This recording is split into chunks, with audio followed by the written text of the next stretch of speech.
नेपाल में बवाल, युवाओं का प्रदर्शन, सोशल मीडिया बनी वजह, क्या है मामला? भारत के पड़ोस में क्यों लगा फेसबुक, यूट्यूब पर बैन?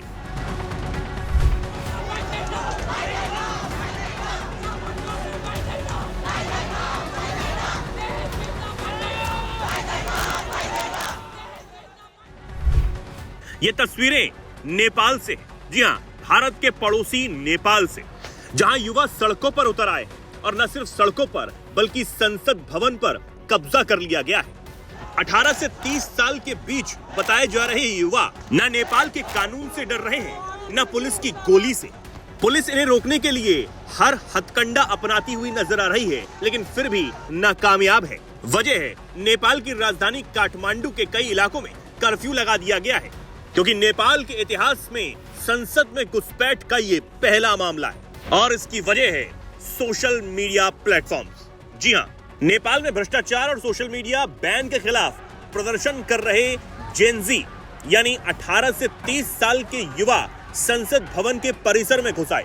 नेपाल पुलिस के मुताबिक 12,000 से ज्यादा प्रदर्शनकारी यहां मौजूद हैं। इन्होंने संसद के गेट नंबर 1 और 2 पर कब्जा कर लिया। संसद भवन, राष्ट्रपति, उपराष्ट्रपति, पीएम आवास के पास के इलाकों में अब कर्फ्यू लगा हुआ है और आर्मी को यहां तैनात कर दिया गया है।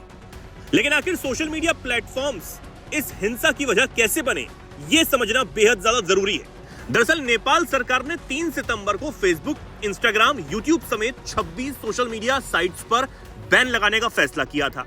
खबर के मुताबिक नेपाल सरकार की तरफ से यह फैसला तब लिया गया है जब सभी बड़ी सोशल मीडिया कंपनियां 7 दिन की दी गई समय सीमा के अंदर सरकार के साथ रजिस्ट्रेशन नहीं करवा पाई।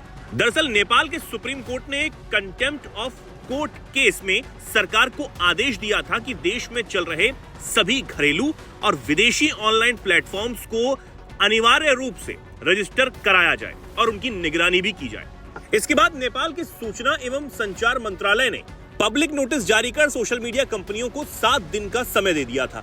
इस दौरान कंपनियों को मंत्रालय में रजिस्टर होना था, उन्हें एक लोकल कॉन्टैक्ट पर्सन और कंप्लायंस ऑफिसर की नियुक्ति भी करनी थी और लोकल शिकायतों को संभालने के लिए मैकेनिज्म भी तैयार करना था। लेकिन ये सब कुछ सरकार की तरफ से दिए गए समय के अनुसार नहीं हुआ। इसके बाद नेपाल टेलीकम्युनिकेशन अथॉरिटी को आदेश दिया गया कि ऐसे सभी प्लेटफॉर्म्स को नेपाल में ब्लॉक कर दिया जाए। अब 7 दिनों की समय सीमा जो कंपनियों को दी गई थी वो 2 सितंबर को खत्म हुई।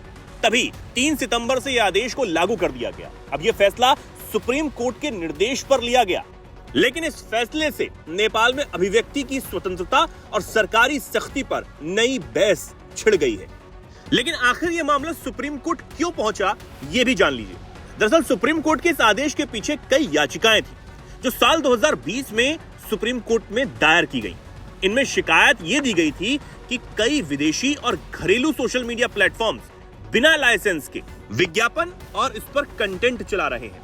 इसके आधार पर सरकार ने directive on regulating the use of social media 2080 लागू किया। इसमें सभी सोशल मीडिया प्लेटफॉर्म का सरकार के साथ रजिस्ट्रेशन करना जरूरी कर दिया गया। अब इस पर सरकार की तरफ से भी जवाब दिया गया। नेपाल के संचार मंत्री ने कहा कि सरकार ने बार-बार कंपनियों से रजिस्टर करने की अपील की थी, लेकिन किसी ने इस पर ध्यान नहीं दिया। उन्होंने यह भी साफ किया कि जैसे ही कंपनियां रजिस्ट्रेशन पूरा करेंगी, उनकी सेवाएं तुरंत चालू कर दी जाएंगी। अब नेपाल में लगे सोशल मीडिया प्लेटफॉर्म पर बैन से जो नुकसान हुआ है वो भी देखने वाली बात है। दरअसल जो लोग फेसबुक या इंस्टाग्राम से सामान बेचते थे, उनका बिजनेस ठप हो गया है। यूट्यूब और गिटहब जैसे प्लेटफॉर्म्स नहीं चलने से बच्चों की पढ़ाई में भी दिक्कतें आने लगी हैं।